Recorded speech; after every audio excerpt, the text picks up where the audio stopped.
You're walking through the marble halls of a 16th century palace. The sound of children's laughter echoes from every chamber. 14, 15, sometimes 23 young voices filling corridors that stretch beyond sight. Now imagine the woman who brought every single one of them into this world. These weren't just mothers. They were human dynasties, walking empires, women whose bodies literally shaped the future of continents.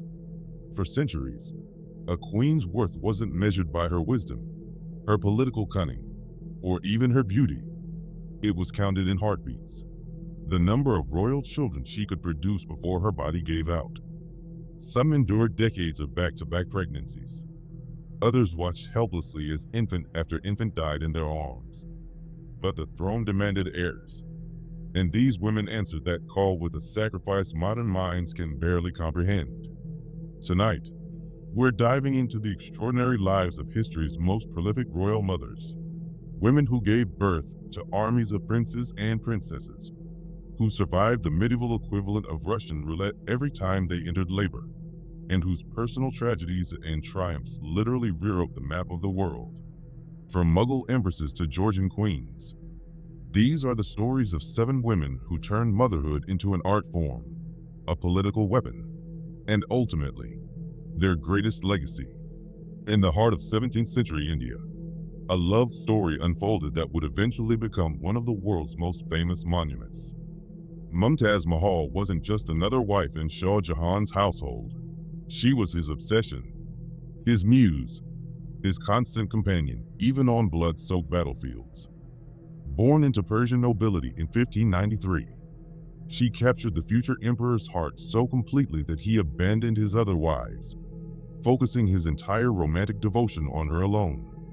But love in the Mughal court came with deadly expectations. Over 19 years of marriage, Mumtaz endured 14 pregnancies. Think about that for a moment.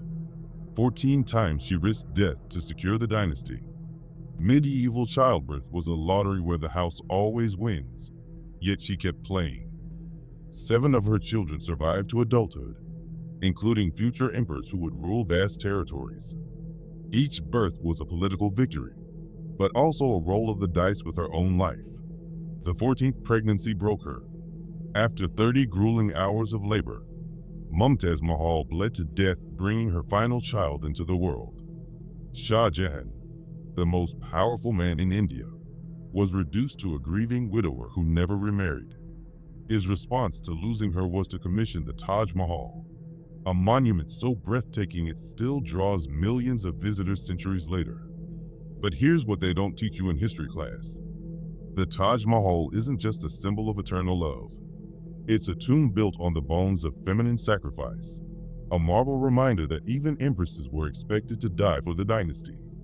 When Shah Jahan was finally laid to rest beside her 27 years later, their love story was complete. But so was the brutal message that a queen's highest calling was maternal martyrdom. Step into 18th century England and meet a 17-year-old German princess whose womb would literally create the modern British royal family. Queen Charlotte married King George III in an arranged union that somehow blossomed into genuine partnership, rare in royal circles where marriages were typically cold political contracts. But Charlotte's real achievement wasn't winning her husband's heart. It was turning her body into a royal baby factory that operated with mechanical precision. 15 children in just over 2 decades. Let that sink in. While most women of her era considered themselves blessed to survive 3 or 4 births, Charlotte was producing heirs like a medieval assembly line.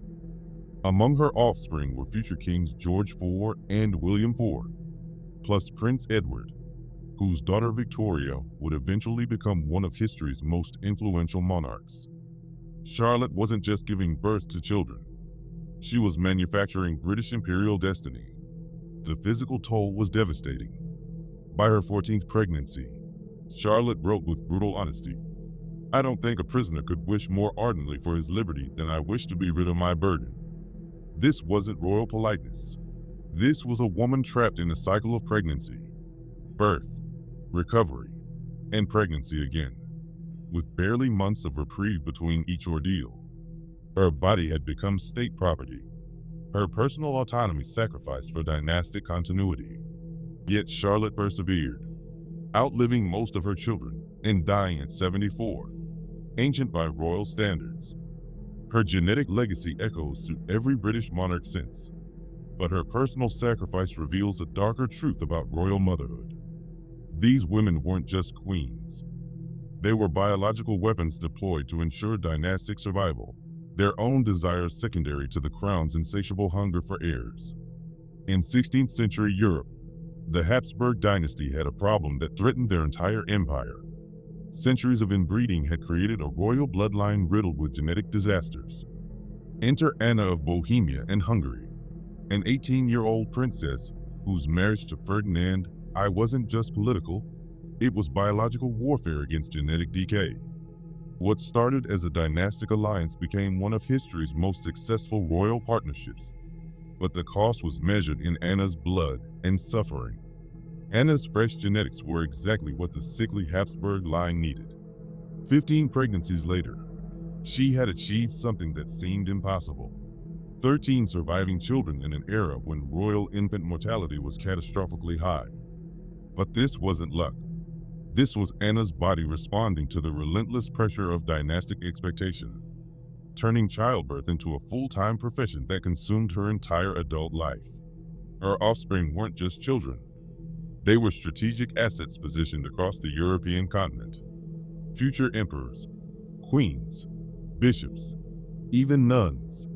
Each child was a political chess piece expanding Habsburg influence. Anna wasn't raising a family. She was manufacturing a continental power structure. Every pregnancy was a calculated risk.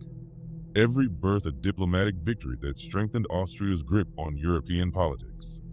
The final pregnancy killed her at 43. Anna contracted childbed fever, a common postpartum infection that was essentially a death sentence for medieval women. Ferdinand was so devastated he never remarried, honoring her memory by ruling alone for the rest of his life. Anna's death marked the end of his remarkable reproductive partnership, but her genetic legacy lived on in the 13 children who carried Habsburg power into the next generation. She had literally bred an empire into existence, paying the ultimate price for dynastic continuity. Comment: crown bearer, if you understand that these queens weren't just mothers. They were the architects of empire, trading their bodies for political power. Drop that phrase twice if you're ready to see how far royal women went for the throne. Medieval queens weren't supposed to be warriors, but Eleanor of Castile never got the memo. Married to her cousin Edward I of England at just 13, she spent her entire adult life on horseback, following her husband into battle, marching through brutal terrain on crusades, and giving birth in military camps. 16 pregnancies over a lifetime of war, each child born in conditions that would horrify modern mothers. Medieval life was a meat grinder, and Eleanor felt every tooth. Most of her 16 children died in infancy or early childhood, devastating losses that would break lesser women. But Eleanor kept fighting, kept breeding, kept believing that the next pregnancy might produce the heir who would secure England's future. Only a few children survived to adulthood, including the future Edward II, whose reign would nearly destroy everything his parents built. The constant cycle of pregnancy, birth, infant death, and grief would have crushed most people, but Eleanor had steel in her veins. She followed Edward into war zones while pregnant, endured miscarriages in foreign lands, buried children in unmarked graves across Europe. Her devotion to the crown was absolute, her willingness to sacrifice everything, including her children's lives, for dynastic continuity. Terrifying in its completeness, her final pregnancy finished what decades of warfare and childbirth had started. While traveling north with Edward in 1290, Eleanor's body finally surrendered. The king's response was to commission 12 elaborate stone crosses marking each stop of her funeral procession, monuments that still stand today as reminders of royal love and sacrifice. Eleanor died as she lived, in service to the crown, her body worn out by the demands of empire building, her legacy written in the blood of childbirth and the tears of maternal loss. Some royal marriages were love stories. Others were diplomatic necessities. Maria Carolina's union with Ferdinand IV of Naples was pure survival horror. At 15, she was forced to marry a man she despised, after watching three sisters die before they could take her place. But Maria Carolina transformed a loveless marriage into a masterclass in political manipulation, using her reproductive capacity as a weapon to seize control of an entire kingdom. 17 pregnancies with a husband she loathed. 7 surviving children in a world that killed royal babies with ruthless efficiency. But Maria Carolina wasn't just enduring motherhood. She was weaponizing it. Every surviving child became a political asset. Every strategic marriage extended her family's influence across European courts. She turned her body into a dynastic manufacturing plant, producing heirs that would secure alliances and expand power for generations. Unlike passive royal consorts who submitted to male authority, Maria Carolina seized control of state affairs, using her position as mother to future rulers to justify her political interference. Her husband may have been weak, but her bloodline was strong, and she leveraged maternal authority to shape policy, direct military strategy, and navigate the dangerous waters of 18th century European politics. The French Revolution shattered her world, claiming her beloved sister Marie Antoinette and threatening everything Maria Carolina had built. Napoleon's rise forced her into exile, but even in defeat, she remained unbroken. She died in Austrian exile at 62, having spent her entire adult life fighting for a dynasty she built with her own blood. Maria Carolina proved that royal motherhood could be more than biological duty. It could be the foundation for unprecedented female political power. Imagine being pregnant 18 times and never seeing a single child reach adulthood. Queen Anne of Great Britain lived through a horror that defies modern comprehension. A relentless cycle of pregnancy, hope, birth, and death that stretched across 16 nightmare years. Every pregnancy was a potential miracle. Every birth a potential tragedy. Every infant death another nail in the coffin of her dynasty's future. Medical historians believe Anne suffered from Hughes syndrome, a blood disorder that made successful pregnancy nearly impossible. But in an era before modern medicine, her repeated failures were seen as personal inadequacy rather than biological tragedy. The pressure was crushing. The entire Stoyart dynasty's survival depended on her ability to produce an heir, and her body kept betraying both her and the crown. Her only son to survive early childhood, Prince William, died at 11, a loss that broke something fundamental inside Anne. 18 pregnancies, countless miscarriages, endless infant deaths, and ultimately, complete dynastic failure. The weight of disappointing an entire nation through biological inadequacy would have destroyed most people. But Anne somehow continued ruling through personal agony that beggars description. When Anne died in 1714, at just 49, wheelchair-bound and broken by decades of reproductive trauma, the Stoyart dynasty died with her. Her biological failure ended a royal line that had ruled for generations, proving that even the mightiest queens could be destroyed by the impossible demands of dynastic continuity. Anne's tragedy illustrates the darkest truth about royal motherhood.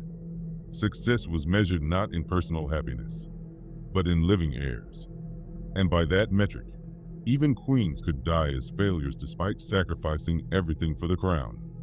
In the remote kingdom of Georgia, one woman achieved what no queen in recorded history had managed: 23 children between the ages of 12 and 42.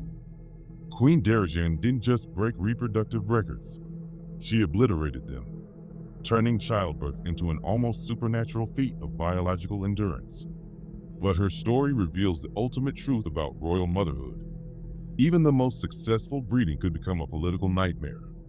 23 pregnancies meant Darajan spent most of her adult life either pregnant, recovering from childbirth, or nursing infants. Her body became a medieval baby factory operating at maximum capacity for 3 decades. But this wasn't just about producing heirs. It was about political survival. Her husband had children from previous marriages, and Darajan fought viciously to ensure her sons, not her stepsons, would inherit the throne. Every pregnancy was a weapon in a dynastic war. She succeeded in convincing the king to alter succession laws, but victory came with a terrible price. When her husband died, the royal family exploded into civil war. Her stepsons refused to honor the new inheritance rules, sparking political chaos that ultimately destroyed the entire kingdom. Russia intervened, seizing Georgia and annexing it into the Russian Empire. Darajan's reproductive success had triggered the collapse of her nation's independence. Stripped of power and exiled to St. Petersburg, the woman who held the world record for royal fertility spent her final years under Russian surveillance, cut off from homeland and children alike. She died in 1807, far from Georgia, a mother of 23, who had sacrificed everything for dynastic supremacy only to watch her political scheming destroy the very kingdom she had tried to secure. Her story proves that even the most successful royal mothers could engineer their own destruction through the very ambition that drove their reproductive success. These women weren't just queens who happened to have children. They were biological architects of empire, human dynastic engines who literally built the future of continents through sheer reproductive willpower. From Mumtaz Mahal's 14 pregnancies that secured Mughal succession to Queen Darajan's record-breaking 23 children, these royal mothers understood a fundamental truth: political power flows through bloodlines, and bloodlines flow through their bodies. The mathematics of their sacrifice are staggering.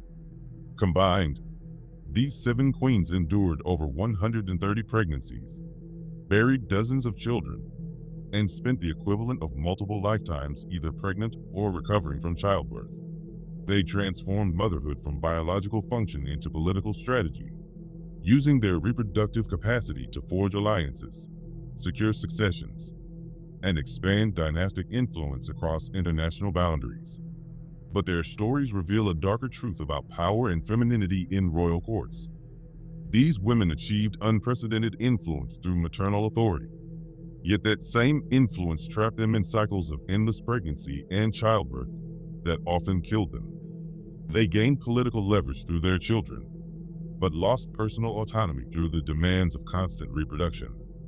They became queens of empire, but slaves to dynastic expectation. Their legacy echoes through modern royal families, democratic institutions, and international boundaries that were literally shaped by their reproductive choices. Every time you see a monarch, visit a palace, or study European history, you're witnessing the long-term consequences of these women's biological sacrifices. They prove that queens could be more than ceremonial figures.